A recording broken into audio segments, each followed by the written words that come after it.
Good morning. I'm Michael Toporek. I'm Chief Executive Officer of Soluna Holdings.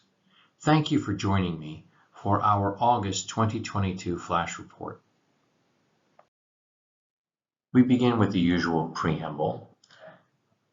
The following discussion is completely qualified by the legal disclosures on the several pages following this one. Our goal is to share with you some of our strategic thinking and financial analysis we're using to guide the growth of our business. The discussion is in line with our principles of being accountable and transparent with shareholders. We operate in a hyper-dynamic economic environment. That's a fancy way of saying things change quickly. What we're telling you here is based on our estimates and assumptions, which are our best guess. We reserve the right to revise our point of view based on new information and changes in the business environment.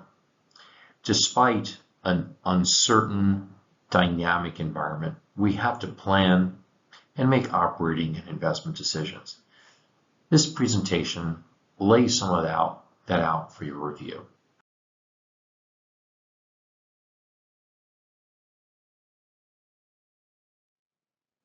I'd like to continue with outlining our key operating principles. First is alignment of interests, transparency, and accountability.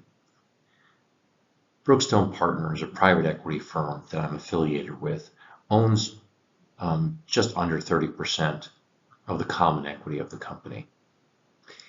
I believe that helps align the senior decision-making both at the board level and at the company level regarding how we allocate capital, how we raise capital, and the general operating principles of the company. It also helps align us economically with the interests of the common shareholders. We are dedicated to high velocity execution. That means establishing our goals, our targets, and marshaling the resources to get things done quickly.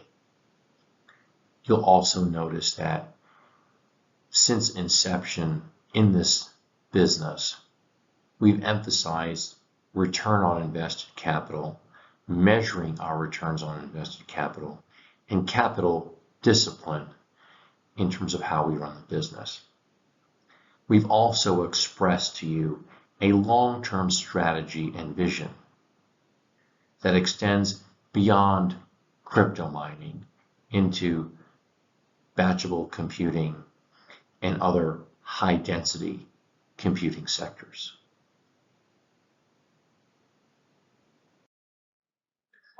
Soluna is a solutions-oriented company. We buy curtailed energy, unsold energy, from renewable power generators, and we convert it to clean, low-cost computing power. So the company is taking excess energy from renewable energy sources and funneling it to powering batch-oriented computing, for example, cryptocurrency being one of them.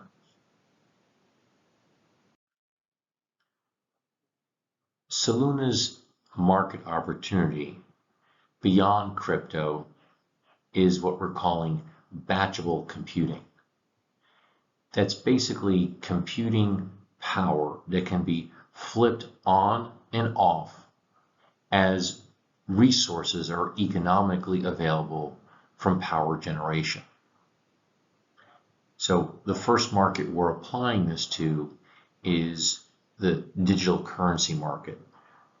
Other sectors that we believe can benefit from this type of batch computing to deliver low-cost computing resources are pharmaceutical research, for example, graphics and video processing, and all forms of scientific research, including academic and commercial scientific research. Today we'll begin by talking about a business update, and then I'll give you an update on our financial results for the month of August.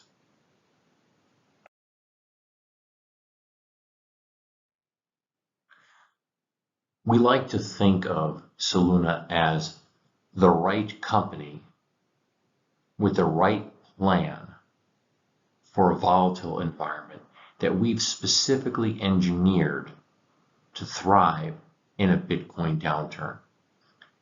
By that we mean when we first entered this sector, we were very careful to engineer our growth to make sure that our power costs were between, call it 2.5 to 2.8 cents, or can reach that level if switched in certain fashions at every site we were engaged with. That was critical for us because that was approximately the power cost required to be profitable every day of the prior crypto downturn. We've engineered our business in that fashion from the beginning, and that's why you'll see we're very well positioned to get through the current environment in a very strong position to deliver great returns to our investors as we emerge from the downturn. Let's begin our business update with a high-level status report. First and most importantly is our Dorothy 50 megawatt project. Construction on that project is nearly complete. That's a $28 million capital expenditure project with about $5 million of CapEx remaining. A portion of that CapEx will be funded by Spring Lane Capital, our capital partner, on a portion of the project. Next, we've been productively engaged with ERCOT to get approval to energize this project. We're hoping by sometime in the fourth quarter. And finally, as a reminder, this 50 megawatt project doubles Soluna's operating footprint. Next, we've also continued to build out a pipeline of projects. The inbound interest from renewable power producers continues, and we're nearing LOIs on new projects that we expect to talk to you about later this year and early next year. As a reminder, those projects are behind the meter and they're eligible for ancillary revenues. Once those ancillary revenues come in to Dorothy, as well as these other projects, they will be industry leading and beating power cost providers to our data centers. Furthermore, I wanted to talk to you for a moment about the power costs at Marie and power costs and Marie hosting in general. We continue to understand from our power providers that power costs will be reduced to more historical levels in September and October. What that means is we should come back to normal margins roughly around where we were in June. So that means our corporate cash contribution margin could be about $800,000 or so in September. A portion of the month remains to play out, but that's roughly what we would expect. In addition, we did renew our Marie hosting contract on favorable terms, which I'll share with you as we move into the presentation. I think it's important to step back and ask, what could turning on Dorothy do for the financial results of this company? So the way I wanted to present it to you today was there's Dorothy 1A, which is a 25 megawatt portion of the site, and Dorothy 1B, which is the other 25 megawatt portion of the site. If you recall, Spring Lane Capital is a 32% owner of Dorothy 1A. So that means that they get their capital back from distributions plus a hurdle rate, and then we have a very significant portion of the upside. In this analysis, we don't assume that we're getting a disproportionate portion of the upside. So if you take a look at the cash flows of Dorothy 1A at 100% hosting, 50/50, and 100% prop mining, you'll see the cash contribution margin for the 1A is $509 to $958 per month, and the cash contribution to Soluna is between $346 and $652 per month. Obviously, 1B The economics are the same, but we don't have the 32% partner. And to be clear, once they get their capital back plus the hurdle rate at 1A, then we get a disproportionate portion of the upside there. That is not modeled into these numbers. I hope you find this helpful as you think about Dorothy energizing. As we look to energize Dorothy, one of the most important things we're doing is making sure that our corporate SG&A is right-sized given the size company we are. On this slide, you'll see us comparing our SG&A costs relative to our public competitors. So here you'll see without Dorothy, we're the orange bar at 56%, and then with Dorothy, we're the orange bar at 33% of sales going to SG&A. We also expect that as we further scale, that number will come down. But actively today and through the month of July, August, and September, we've aggressively moved to reduce SG&A, and we continue on that path. We expect that as we release our next 10Q, you'll see those costs drop, and we'll sharpen those costs further as we energize Dorothy.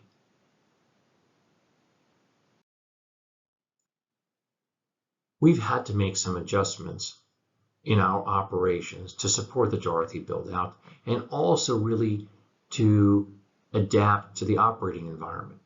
So our current capital structure contemplated Dorothy would be energized at the end of the second quarter.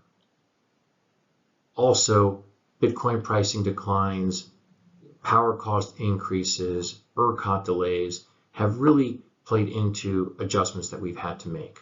So most importantly, we've rescheduled the note holder maturity to really better match with Dorothy's earnings ramp. So that note holder maturity got moved from October to the end of April. Furthermore, if you'll recall, one of our projects was a Project Edith, which was a 2.2, operating at 2.2 megawatts. It was early. We sold our GPU miners first because it made sense to be out of that business as Ethereum forked, and that capital can be recycled to support Dorothy. But then, as I mentioned in a prior slide, we're closely managing SG&A and CapEx, and I'm really happy to report that our August SG&A results represent a 30% decline from our June levels.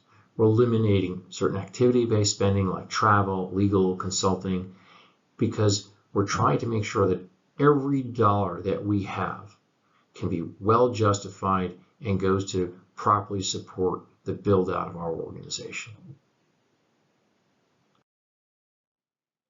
As I mentioned a moment earlier, we sold the GPU miners out of Project Edith. To remind you, that was Soluna's first facility. It was a beta test for what we were doing and how we were doing it. It gave us firsthand experience in our proprietary data center design. But I'm going to go back to one of our original principles, driving return on invested capital.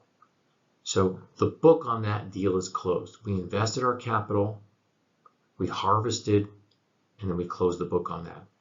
That, over a period of, I believe, under 3 years, delivered 3.5 times return on invested capital over the course of our operation there. We thought it was prudent to sell that equipment given the Ethereum merge. Further, we can redeploy that cash to build out our flagship facility at Dorothy. I wanted to share with you a little bit more detail on the return on invested capital that we had for Project Edith. You'll see here the dotted line is the cumulative dollars invested, returned, and then accumulated from distributions.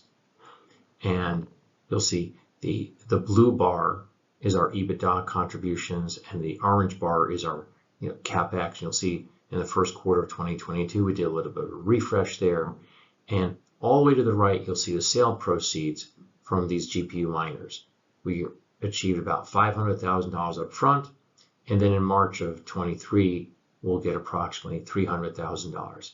And you'll see in under 3 years, we achieved a 3.5 times return on capital. And remarkably, in 16 months, we got 2 times our capital back. So we're very proud of the results we've achieved here. And we continue to run our business with the same focus on return on invested capital.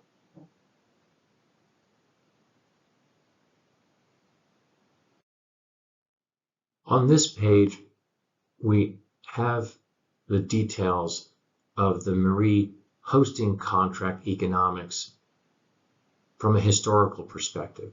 Basically, I asked the question, we entered this hosting contract, what financial results did we achieve as a consequence of this contract? And was this contract profitable for us, not just on an income statement basis, but looking at the return on invested capital?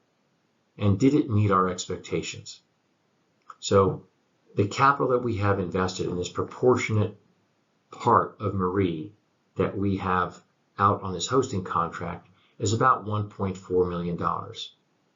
Over the course of 1 year, we returned 78% of that capital.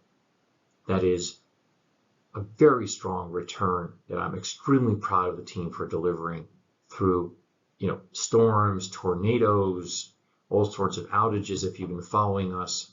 So these are great results that I'm very proud of.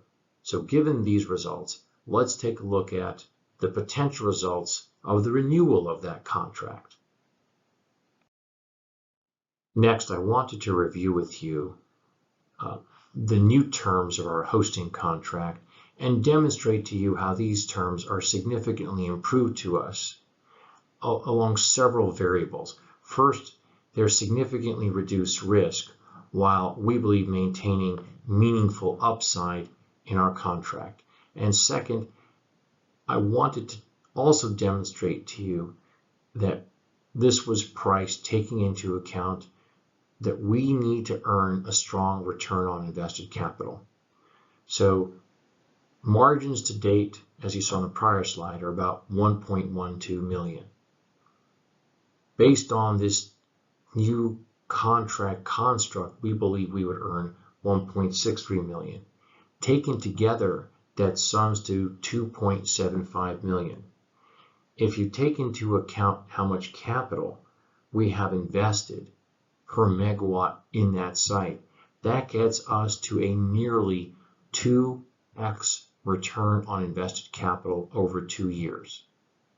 So what are the new terms? We've structured it to mitigate risk on the power cost. Heretofore, there was not much volatility on our power cost. We did experience a couple of months, and now we have a return, what I'll call, to some sort of normalcy. Those 2 months were painful for us. So we traded off some contract terms, and now that's a complete pass-through with no exposure to us. But we do maintain upside on Bitcoin with a profits percentage. So we get a power cost pass-through plus a fixed fee plus a profit share. From our point of view, that really optimizes the risk-return trade-off and helps assure that we get very close to a 2 times return on invested capital over the course of 2 years. I'd like to take a moment to do a bit of a deep dive on our power cost at Sophie and Marie. So if you bear with me for a moment and follow me carefully, on the right-hand side, you'll see our fuel cost adjustment relative to June. June was a solid month for us, and we believe perhaps a normal month, and fuel cost adjustment was 2.7. In July, that jumped by 43% relative to June. In August, jumped by 66% relative to June. September will only be a 5% increase relative to June. October will bump up a bit and be an 11% increase relative to June. What that demonstrates to you is all the worst of this isn't behind us. We haven't completely returned to the June levels, but we're only a hair away from doing that. As you can imagine, that's vitally important to restoring our historical margins.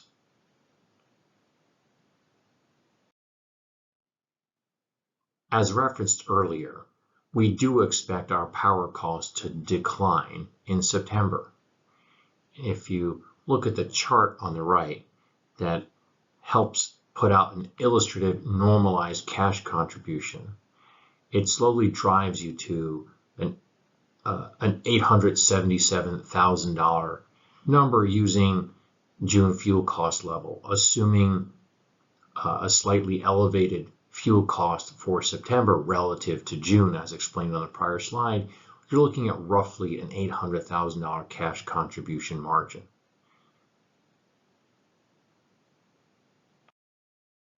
Let's take a moment to review the facility results. A quick high-level August business summary. Bitcoin equivalent mined increased by 6%, and our peak hash rate remained above an exahash. Cash contributions remained healthy. 26% cash contribution on prop mining was slightly offset by weaker hosting margins, though. As we previously discussed, 10 megawatt hosting agreement at Marie was renewed. We anticipate hosting margins with the new contract will increase from the levels in June and July. On this graph, we demonstrate for you our path to 2.5 exahash and how by flipping on Dorothy, we exceed that target between Dorothy 1A and Dorothy 1B. Some quick highlights on Sophie. We believe the site's performing exceptionally well, even in a low Bitcoin price environment. In terms of Bitcoin equivalent mined, we've increased that by about 3% a day, and our cash contribution margin was about $353,000 versus $366,000 in July. That was change of margin was largely due to an increase in energy costs. And here you'll see our historical financial and operating data for Sophie. You'll note that Bitcoin equivalent mined in July was 51, in August was 52.58, and our cash contribution margin was about $353,000. I want to share with you some highlights on our Marie site. Average hash rate in August was 464 petahash compared to 493 in July. However, that by September 10th, that increased to 539 petahash. If you look at the graph below on the right, on the hash rate graph, which is important, the orange portion is prop mining, the blue is hosted. You'll see that both hosted and prop mining increased in September to above the both June, July, and August performances. We expect that to drive strong performance in September. The decrease that we experienced in August was due to seasonal factors including TVA curtailments, weather-related hash rate reductions, and our power provider had a transformer malfunction which was resolved. Again, to reiterate, the site has returned to very strong performance and we expect that to continue. I wanted to highlight something important on the Marie historical financial and operating numbers. You'll see that we had a negative hosting margin for August. This was the last month under the prior hosting contract, and I expect that that number will be significantly different under the September restructured contract. So take into account better prop mining results as well as hosting contract restructuring should set us up for a strong performance at Marie for September. Here you'll see some of the Marie operating metrics, which we expect will be significantly improved in September. At Edith, we had good performance, but the most notable thing that happened to Edith was the sale of our GPU miners at the facility. That sale closed in September. It valued the assets there at about $790,000. $500,000 of that was up front. $290,000 of that was in a promissory note due March 2023, pays interest at a 20% annualized interest rate on a monthly basis. We'll probably present Edith's results again next month as we held those for a stub, and then that will be our closing the book and calling that a strong investment and one that we're very, very proud of.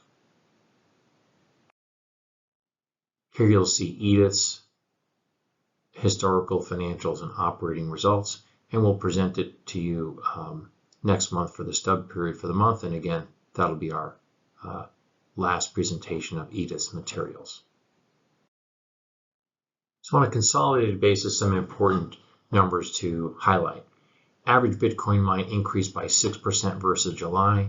Our combined installed hash rate increased by 19% to 1 exahash over an average of 856 petahash in August. Our sites are stable and productive in this environment. And you'll notice, for example, on the hash rate on the right bar chart, our prop mining has moved from 606 to 736, and hosting has moved from 250 to 279.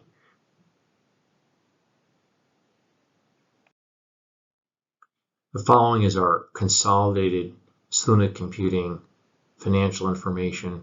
I want to highlight for you, for example, June, we hit a roughly $800,000 cash contribution margin. July and August, as a consequence of unanticipated power cost spikes, were $433 and $493 respectively. September, we expect to look a lot more like June. And if we did hit an improved Bitcoin environment, it would begin to look more like April and May. But obviously, that's something we can't control. We can control our power costs and our operating costs and our SG&A costs, and we're extremely focused on that. And as we ramp up Dorothy, we would expect our operating costs and our power costs on average across our enterprise to be significantly lower, producing even better operating cash flow margins. Here you'll see our combined consolidated operating metrics that I think will be helpful to you in terms of understanding our operating performance. So June's Bitcoin price was 24,000, which is higher than it is today, but in difficulty level is a bit higher today than it was in June. But on the other hand, we do expect significantly reduced power costs in September, which should get us pretty close to June's operating cash flow performance. I want to thank you for joining me today, and if you have any questions or follow-up thoughts, feel free to email me or our investor relations firm. Again, thank you and good day.